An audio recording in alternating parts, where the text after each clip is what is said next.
Сайн байцгаана уу? Дорнод аймгийн хангул сургуулийн багангийн багш Наман Заяа байна.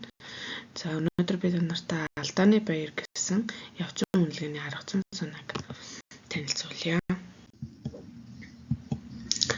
За зорилго нь болохоор үнэлгээний айцыг сониуч зам болон өөрчлөх өсөлтийн сэтгэлгээг суулгах зорилготой. За алхамжлал нь болохоор хамгийн нэгдүгürt ямар алдаа гаргасан бэ? Хоёрдугаарт юунаас болж тэр алдаа гаргасан юм болов? Гуравдугаарт юу сурсан бэ?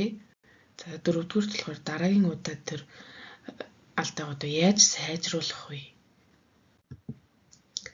За алдааны баяр нь болохоор алдааг суралцах боломж болгон эргэцүүлж сайжруулах арга зам, тодорхойлох үйл явц.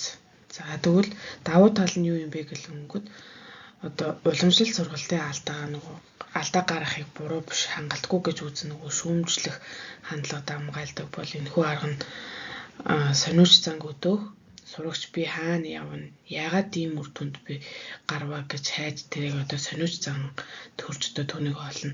За айцыг дарах үнэлгээ болсон нэг шалгалтаас айхаа айцыг багасгаж өөртөө итгэх итгэлийг нэмэгдүүлнэ. За энэ нь болохоор багшийн чиглүүлэх асуулттай. Тэгээд ангиараа алдаагаа хэлэлцээд түүнийг хамтран хэлэлцүүл хийх явцад багш дараах асуултыг чиглүүлэх болгон ашиглана. Энэ алдаа бидэнд юу заав? Хэн ижил алдаа гаргасан бэ?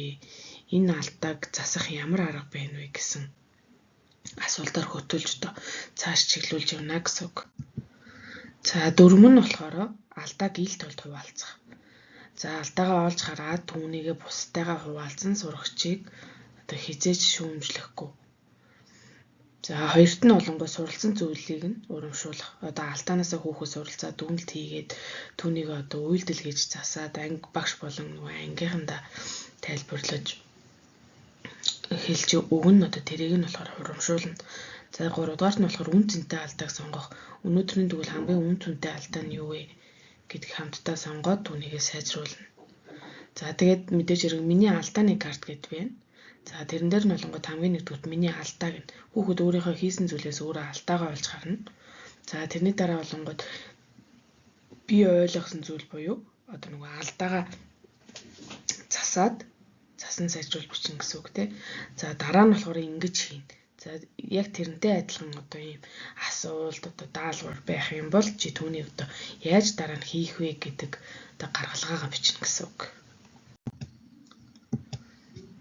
За дүгнэлт нь болохоор явцын үнэлгээний сурагчийг дүгнэхээс илүүтэй суралцах үйл явцыг нь дэмжиж сониуч зам болон оролцоо өсөлтийн сэтгэлгээг хөгжүүлэх ач холбогдолтой.